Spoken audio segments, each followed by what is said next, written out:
Hello friends. BEd second year के इस class में आप सबका स्वागत है। आज कोर्स 9 यूनिट 4 का बुद्धि मापन सिद्धांत पढ़ेंगे। बुद्धि की अवधारणा को स्पष्ट करें और बुद्धि मापन के विभिन्न प्रकारों का वर्णन करें। ठीक है, ये वाला क्वेश्चन को हम समझेंगे। ये क्वेश्चन इम्पोर्टेंट है, 2022 में आने की चांस है, तो इसको हम विस्तार से जानेंगे। Classify the concept of intelligence, explain verify the different types of intelligence measurement. ठीक है, सबसे पहले इंटेलिजेंस होता क्या है? बुद्धि। बुद्धि तो इंडिविजुअल डिफरेंसेज, मतलब अलग अलग व्यक्ति का अलग अलग प्रकार की बुद्धि होता है, उसका सोचने का अलग व्यू, अलग कंसेप्ट होता है। ठीक है, तो बुद्धि का मतलब हो गया कि हम अपने से क्या सोचते हैं, हमारे क्या दिमाग में चल रहा है, और हम अपने दैनिक जीवन, अपने कार्यों में कैसे उसको प्रयोग कर रहे हैं, तो वो बुद्धि हुआ। और और हम उस कार्य में अच्छे से सफलता पा रहे हैं, तो हमारी इंटेलिजेंस अच्छी है, हमारी बुद्धि अच्छी है। ठीक है, तो ऐसे ऐसे बुद्धि सिद्धांत के बारे में हम पढ़ेंगे। ठीक है, सबसे पहले इंट्रोडक्शन लेंगे। ठीक है, इंट्रोडक्शन, प्रस्तावना। हम जानते हैं कि समस्त प्राणियों में मनुष्य श्रेष्ठ बुद्धिमान प्राणी है। मनुष्य अपने ही इस पृथ्वी पर अन्य प्राणियों से अलग है। ये तो बेसिक पॉइंट हुआ कि मनुष्य समस्त प्राणियों से भिन्न है, श्रेष्ठ है। और मनुष्य की बौद्धिक क्षमता है अलग प्राणियों से भिन्न है। ठीक है, तो अब पढ़ेंगे। हम जानते हैं कि कुछ व्यक्ति जन्म से ही प्रखर बुद्धि वाले होते हैं। प्रखर बुद्धि वाले मतलब अच्छे होते हैं, सुपीरियर होते हैं। ठीक है, अच्छे मतलब उनका आईक्यू लेवल हाई होता है, बुद्धि के धनी होते हैं। ठीक है, होते हैं। तो कुछ व्यक्ति मूर्ख हुआ करते हैं। ठीक है, हाँ, मैं पहले ही बता दिया था, इंडिविजुअल डिफरेंसेस, अलग अलग व्यक्ति का अलग अलग सोच। ठीक है, यही इंडिविजुअल डिफरेंसेज है। इस वाले व्यक्ति का अलग सोच होगा, इस वाले व्यक्ति का अलग सोच होगा। ये जो सोचेगा, ये वाला व्यक्ति सोचेगा और अपने काम में अप्लाई करेगा, और वहाँ पे उस काम में सफलता के चांसेस बहुत कम है, तो इसको मूर्ख कहा जाएगा। ठीक है, और ये व्यक्ति है, अगर ये अपने बुद्धि का प्रयोग करता है और अपने काम में उम्मीद से ज़्यादा या उम्मीद भर सफल प्राप्ति करता है, तो ऐसे व्यक्ति को प्रखर बुद्धि वाले व्यक्ति कहेंगे। ठीक है, प्रखर बुद्धि वाले व्यक्ति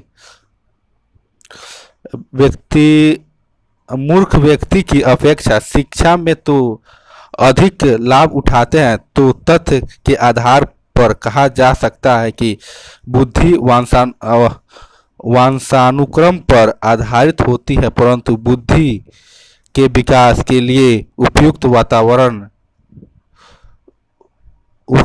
वातावरण की आवश्यकता होती है। यहाँ पे कहने का मतलब यह हुआ कि प्रखर बुद्धि वाले तो कुछ प्रखर बुद्धि वाले तो कुछ व्यक्ति मूर्ख हुआ करते हैं। ठीक है, मतलब कुछ व्यक्ति प्रखर वाले होते हैं और कुछ मूर्ख होते हैं। ठीक है, प्रखर व्यक्ति वाले प्रखर बुद्धि वाले व्यक्ति मूर्ख व्यक्ति की अपेक्षा शिक्षा में अधिक लाभ उठाते हैं।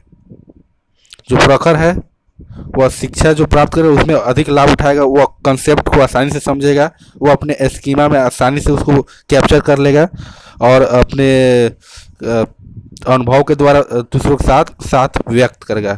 ठीक है, एक्सप्रेस करेगा। और मूर्ख व्यक्ति उस शिक्षा को अच्छे से ग्रहण नहीं कर पाएगा, उसके माइंड में अलग अलग बातें चलेगी जो अनवांछित है, जो उस समय उसके दिमाग में नहीं आना चाहिए। ठीक है, तो वो व्यक्ति मूर्ख होता है कि इधर उधर की बातें ज़्यादा सोचता है। ठीक है, तो ये मूर्ख और प्रखर व्यक्ति में अंतर समझ में आ गया। और इसको कहा गया है कि जो बुद्धिमान व्यक्ति होते हैं वो क्या वंशानुक्रम होता है, थोड़ा बहुत वंशानुक्रम पर आधारित होता है, परंतु बुद्धि जो है वातावरण के अनुसार, उपयुक्त वातावरण की आवश्यकता होती है, मतलब वातावरण के अनुसार वो प्रखर हो सकता है, उसको अच्छे इन्वायरमेंट दिया जाए तो वो भी प्रखर बुद्धि वाला व्यक्ति हो सकता है। ठीक है, उसको अच्छे वातावरण मुहैया करा दिया जाए तो। 1885 ईस्वी में फ्रांस के मनोवैज्ञानिक फ्रांसिस गाल्टन ने सर्वप्रथम बुद्धि शब्द का प्रयोग किया। बुद्धि एक अमूर्त संप्रत्यय है, अर्थात यह दिखाई नहीं देती है। बुद्धि हमारे मस्तिष्क में होती है। ठीक है, बहुआयामी, मल्टीपल, मल्टी डायमेंशनल योग्यताओं का नाम ही बुद्धि है। बहुआयामी योग्यताओं का नाम ही बुद्धि है। मतलब एक व्यक्ति है, बहुत सारे सभी एस्पेक्टों में वो उसका जो माइंड लेवल है अच्छे से चलता है, तो इसको क्या कहेंगे? मल्टी डायमेंशन वाले बुद्धि वाला व्यक्ति कहेंगे। ठीक है, हम ये भी जानते हैं कि परिस्थितियों के साथ सामंजस्य स्थापित करने के लिए मनुष्य प्रयास एवं प्रक्रिया करता है। उसके प्रयास एवं प्रक्रिया के ढंग अन्य प्राणियों से भिन्न होते हैं। इस विभिन्नता का बहुत बड़ा कारण उसकी बुद्धि होती है। ठीक है, बुद्धि की परिभाषा, अर्थ एवं परिभाषा। बुद्धि का समान अर्थ होता है कि जीवन की समस्याओं का हल करना, अर्थात हम कह सकते हैं कि बुद्धि विभिन्न योग्यताओं का समपत्य है। ठीक है, मतलब बुद्धि जो है विभिन्न योग्यताओं का, मतलब हमारे पास अच्छी बुद्धि है तो हमारी योग्यताएं भी अलग अलग प्रकार की बहुत सारी होंगी। ऐसा नहीं है कि हमारा एक ही एस्पेक्ट में हमारा सोच, नज़रिया, वह व्यू अच्छा रहेगा। वह सभी एस्पेक्ट में, सभी जगह वह वर्क अच्छे तरह से करेगा तो उसे अच्छे बुद्धि वाले व्यक्ति कहेंगे। ठीक है, विभिन्न मनोवैज्ञानिक एवं शिक्षाशास्त्र अपने अपने तर्क एवं चिंतन के आधार पर बुद्धि के निम्नलिखित परिभाषाएं दी हैं। बकिंघम के अनुसार एक मनोवैज्ञानिक है, तो इनके बारे ये क्या कहें इनके बारे में हम सोचेंगे। सीखने की योग्यता ही बुद्धि है। मतलब हम जो सीखते हैं, हमारी योग्यता, क्वालिफिकेशन, वो क्या है? वो बुद्धि है। मतलब हम कोई भी काम को कैसे सीख लेते हैं, हमारी योग्यता है कि नहीं, मतलब कोई काम को हम सीख लिए, एलिजिबल है कि नहीं, सामर्थ है कि नहीं मेरे पास जो काम हम सीख लेंगे, तो क्या कहेंगे? वो बकिंघम जो वैज्ञानिक मनोवैज्ञानिक है वो अपने बातों को इस प्रकार रखा। Intelligence is the ability to learn. Intelligence क्या है? सीखने की योग्यता है, को बुद्धि कहेंगे। सीखने की योग्यता को बुद्धि कहेंगे। ठीक है, टर्मन के अनुसार अब टर्मन कहेंगे अमूर्त चिंतन की योग्यता ही बुद्धि है। अमूर्त चिंतन का मतलब कल्पना करना। कोई भी चीज़ है तो हम तो प्रत्यक्ष रूप से देख ही रहे हैं। अगर कोई कंसेप्ट है, हम उसको पहले ही अपने दिमाग में उसको कल्पना के द्वारा हम सोच लिए, अपने माइंड में उसको बना ले कि ये ऐसा ऐसा होगा, तो ठीक है, तो उसे अमूर्त चिंतन कहेंगे। ठीक है, टर्मन के अनुसार अमूर्त चिंतन की योग्यता ही बुद्धि है। अब बकिंघम क्या बोले थे? सीखने की योग्यता बुद्धि है, और ये अमूर्त चिंतन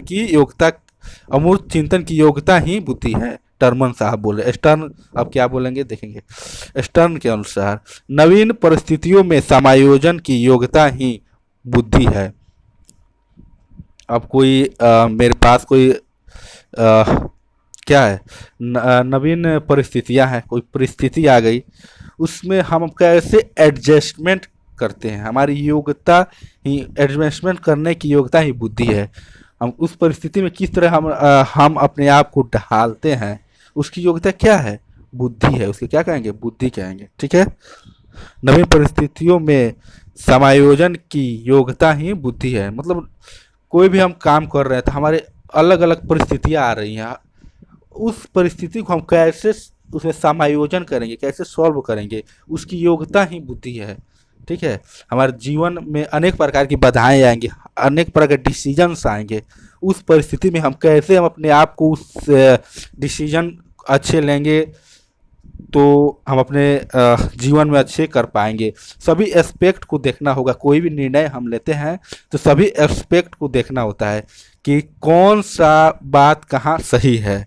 ठीक है, तो वहीं स्टर्न साहब बोलते हैं, नवीन परिस्थितियों में समायोजन की योग्यता, मतलब कोई विषम परिस्थिति हो गया है, उसमें हम कैसे एडजस्टमेंट कर रहे हैं, हमारा समायोजन कैसा है, तो उसको क्या कहेंगे, बुद्धि कहेंगे। बुद्धि की विशेषताएं, बुद्धि की निम्नलिखित विशेषताएं हैं। बुद्धि समस्या समाधान की योग्यता है, बुद्धि सीखने की क्षमता है, बुद्धि पूर्व अनुभवों से लाभ उठाने की क्षमता है। ठीक है, बुद्धि एक जन्मजात प्राकृतिक योग्यता है, बुद्धि अमूर्त संप्रत्यय है, कॉन्सेप्ट है। बुद्धि परिवर्तनशील और विकासशील है, बुद्धि चेंज होता है और विकसित भी होता है। बुद्धि पर वातावरण पर शिक्षण, शिक्षा एवं वंशानुक्रम आदि का प्रभाव पड़ता है। इसमें बुद्धि पर सर्वाधिक प्रभाव वातावरण का पड़ता है। ठीक है, ज्ञान एवं बुद्धि में घनिष्ठ संबंध है।